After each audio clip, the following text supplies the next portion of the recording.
Assalamualaikum warahmatullahi wabarakatuh.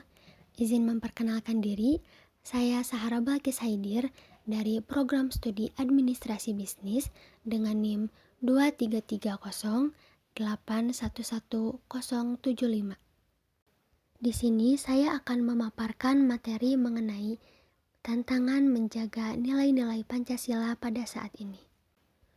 Pancasila adalah dasar negara Indonesia yang mengandung 5 nilai dasar, yaitu ketuhanan yang Maha Esa, kemanusiaan yang adil dan beradab, persatuan Indonesia, kerakyatan yang dipimpin oleh hikmah kebijaksanaan dalam permusyawaratan perwakilan, dan keadilan sosial bagi seluruh rakyat Indonesia.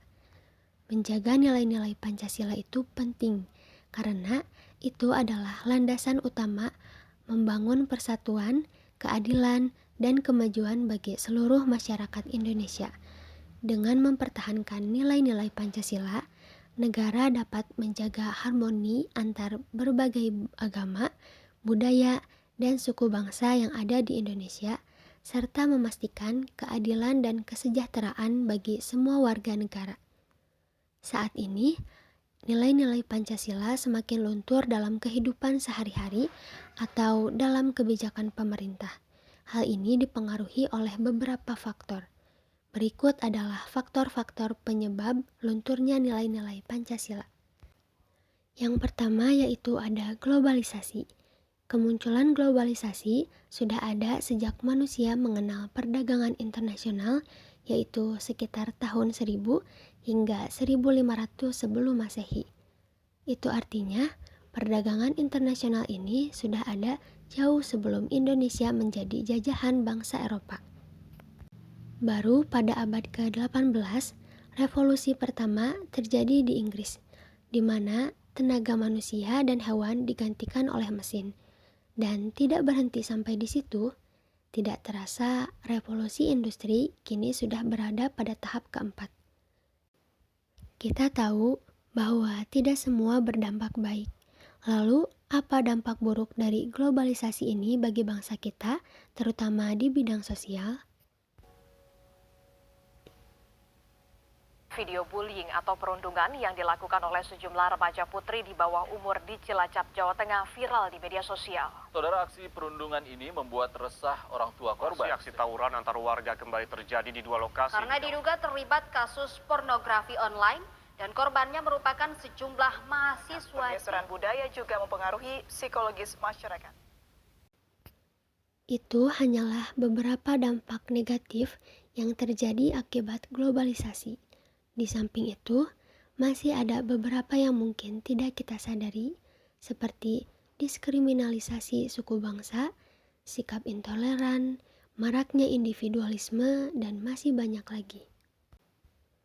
Indonesia adalah negara yang besar, dengan 3 pilar utamanya yaitu Pancasila, Undang-Undang Dasar 1945, dan Bhinneka Tunggal Ika, menjadikan Indonesia sebagai bangsa yang hebat. Harus kita sadari bahwa semua perjalanan ini tidaklah mulus. Nilai yang terkandung pada Pancasila sudah ada dalam kehidupan masyarakat Indonesia jauh sebelum kemerdekaan. Budaya inilah yang ingin dipertahankan oleh para pendiri bangsa dengan menjadikan Pancasila sebagai ideologi bangsa. Seharusnya kita, bangsa Indonesia, memahami filosofi Pancasila dengan baik agar keutuhan dan persatuan bangsa bisa terjaga. Hanya sayangnya, kini generasi muda sudah meninggalkan nilai-nilai Pancasila. Globalisasi menjanjikan kepada kita ideologi alternatif seperti radikalisme, liberalisme, dan ideologi lain yang mudah dijangkau sehingga menurunkan eksistensi dan daya tarik Pancasila. Itulah alasannya sosial budaya Indonesia mulai luntur. Gotong royong, musyawarah, kehidupan sosial yang rukun dan harmonis kini mulai pudar. Kita bagaikan sapu lidi yang terlepas dari ikatannya. Memang, globalisasi tidak bisa kita hindari, tapi setidaknya kita punya Pancasila sebagai penyaring arus deras itu sehingga arusnya tidak terlampau deras. Kita tidak bisa sekedar memahami Pancasila, namun juga harus dihayati dan diwujudkan dalam kehidupan kita pribadi dan seluruh masyarakat Indonesia sehingga akan tumbuh kesadaran dan kebutuhan untuk hidup berbangsa dan bernegara berdasarkan nilai-nilai Pancasila. Yang kedua yaitu kemajuan teknologi. Kemajuan teknologi dan era digital yang melanda dunia sekarang ini telah membawa berbagai perubahan bagi masyarakat. Kemudahan untuk mengakses berbagai informasi tanpa batas dapat dilakukan dengan mudah. Kejadian apapun di belahan bumi manapun dapat diakses dan diketahui dalam sekejap tanpa ada yang membatasi. Kemajuan teknologi adalah sesuatu hal yang tidak bisa dihindari dan dibendung, karena teknologi berkembang seiring dengan berkembangnya ilmu pengetahuan. Indonesia termasuk salah satu negara yang juga menikmati dan dipengaruhi kemajuan teknologi dan digital tersebut. Kemajuan zaman dan teknologi memiliki pengaruh positif dan negatif. Meskipun banyak anak bangsa yang memanfaatkan teknologi untuk hal-hal yang berguna, namun pengaruh negatifnya juga telah terlihat nyata. Saat ini, dampak negatif yang nyata terlihat adalah berkembangnya budaya asing atau budaya barat yang telah menjadi biasa di Indonesia, telah menggeser budaya luhur bangsa sendiri. Budaya asing sudah merajalela masuk dalam pola kehidupan sehari-hari, menjadi hal yang lumrah dapat ditemukan dimanapun. Mulai dari kebiasaan berpakaian, berbicara, perilaku, dan sebagainya. Kecanggihan teknologi dapat membantu setiap aktivitas manusia. Namun, pesatnya perkembangan teknologi memerlukan filter untuk dapat menyaring hal-hal yang baik, bermanfaat, dan hal-hal yang sia-sia atau bahkan informasi yang memberi pengaruh buruk. Ketidakhati-hatian dan kebebasan dalam menyikapi teknologi memungkinkan terjadi penyimpangan dan kerugian, kemerosotan nilai-nilai moral, dan mengancam eksistensi nilai-nilai luhur budaya. Maka dari itu, kita harus tahu etika digital yang sejalan dengan nilai-nilai Pancasila, seperti menghormati perbedaan pendapat, berdialog secara konstruktif, dan menghindari penyebaran informasi palsu atau ujaran kebencian. Dengan itu, kita dapat menjaga nilai-nilai Pancasila relevan dan kuat di era digital saat ini. Kemudian, yang ketiga yaitu korupsi dan kekuasaan yang tidak terkendali. Salah satu nilai Pancasila adalah keadilan sosial. Sementara korupsi seringkali menjadi penghambat tercapainya keadilan tersebut. Selain itu, penyalahgunaan kekuasaan juga bisa menjadi ancaman terhadap prinsip-prinsip demokrasi yang dipegang oleh Pancasila. Korupsi memiliki dampak yang signifikan terhadap tantangan menjaga nilai-nilai Pancasila. Praktik korupsi merusak keadilan sosial, menghambat pembangunan ekonomi yang merata, merusak kepercayaan masyarakat terhadap sistem politik, dan melemahkan semangat gotong royong serta integritas nasional, yang semuanya merupakan nilai-nilai yang dipegang teguh dalam Pancasila. Upaya pemberantasan korupsi di Indonesia sudah dilakukan melalui berbagai cara, namun hingga saat ini masih saja terjadi korupsi dengan berbagai cara yang dilakukan oleh berbagai lembaga. Oleh karena itu, Indonesia harus bisa menerapkan hukum yang tegas dan efektif terhadap pelaku korupsi tanpa pandang bulu dan dengan proses hukum yang transparan. Kemudian yang keempat ada polarisasi. Polarisasi adalah kondisi di mana masyarakat terbagi menjadi dua atau lebih kelompok yang memiliki pandangan, nilai, atau tujuan yang bertentangan secara tajam. Hal ini seringkali terjadi dalam konteks politik, sosial, atau budaya dan dapat menghasilkan ketegangan dan konflik di antara kelompok-kelompok tersebut. Polarisasi dapat mempengaruhi stabilitas sosial, kemampuan untuk mencapai konsensus, dan kohesi sosial dalam sebuah masyarakat. Polarisasi dapat berdampak pada lunturnya nilai-nilai Pancasila dalam beberapa cara. Yang pertama yaitu pengaruh ekstremisme. Polarisasi yang ekstrim dapat memperkuat kelompok-kelompok yang memiliki pandangan radikal atau ekstrim yang mungkin bertentangan dengan nilai-nilai Pancasila seperti toleransi, kerukunan, dan keadilan. Yang kedua yaitu ketidakmampuan mencapai kesepakatan.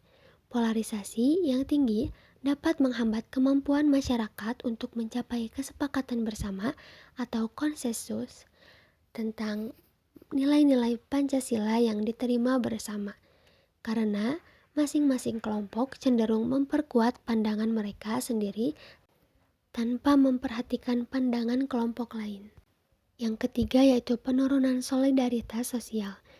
Polarisasi dapat mengurangi rasa solidaritas dan persatuan dalam masyarakat yang merupakan nilai fundamental dalam Pancasila. Dan yang terakhir, pengurangan pemahaman yang mendalam.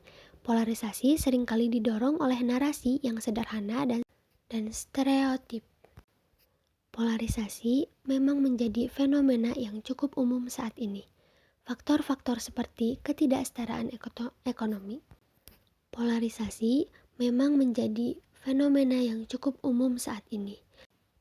Faktor-faktor seperti ketidaksetaraan ekonomi, perbedaan ideologi, penggunaan media sosial, dan politisasi isu-isu sosial dapat berkontribusi pada meningkatnya polarisasi di masyarakat.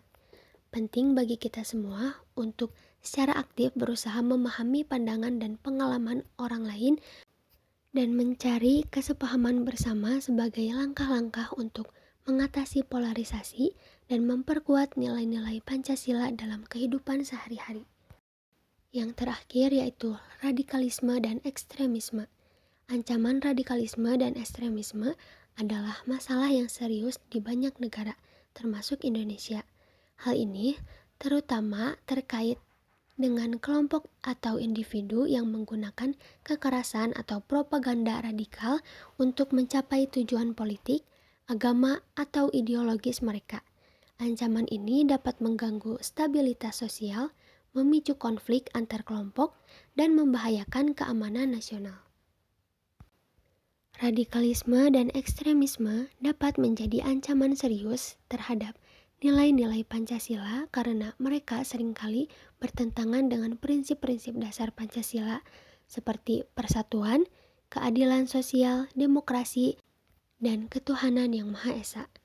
Radikalisme ini dapat berdampak juga pada dan ketuhanan yang Maha Esa. Radikalisme dan ekstremisme ini juga berdampak pada ketahanan nasional, keadilan sosial, toleransi, dan kerukunan, dan demokrasi. Untuk menjaga nilai-nilai Pancasila, penting untuk mengatasi radikalisme dan ekstremisme dengan berbagai cara, termasuk pendidikan yang inklusif, promosi toleransi dan kerukunan antar agama dan antar etnis, pemberdayaan masyarakat, penegakan hukum yang adil, dan pembangunan dialog antar kelompok, supaya pencegahan radikalisme dan ekstremisme juga harus dilakukan secara holistik dan terpadu melalui kolaborasi antar lembaga pemerintah, masyarakat sipil, dan sektor swasta. Jadi kesimpulannya, kita sebagai masyarakat Indonesia yang berbangsa dan bernegara wajib untuk menjaga nilai-nilai Pancasila dengan cara menerapkannya dalam kehidupan sehari-hari. Mempromosikan kesadaran akan pentingnya nilai-nilai tersebut dan melibatkan diri dalam aktivitas yang mendukung pemeliharaan dan peningkatan nilai-nilai Pancasila seperti gotong royong, keadilan, persatuan, demokrasi, dan ketuhanan yang Maha Esa. Tantangan menjaga nilai-nilai Pancasila seperti globalisasi, era digital, korupsi, polarisasi, dan radikalisme, serta ekstremisme menunjukkan kompleksitas. Dengan menjaga nilai-nilai Pancasila, kita dapat memperkuat fondasi kehidupan berdemokrasi, mempromosikan perdamaian sosial, menghormati hak asasi manusia, dan membangun masyarakat yang inklusif serta beradab. Mungkin hanya itu yang dapat saya sampaikan.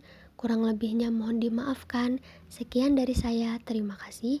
Wassalamualaikum warahmatullahi wabarakatuh.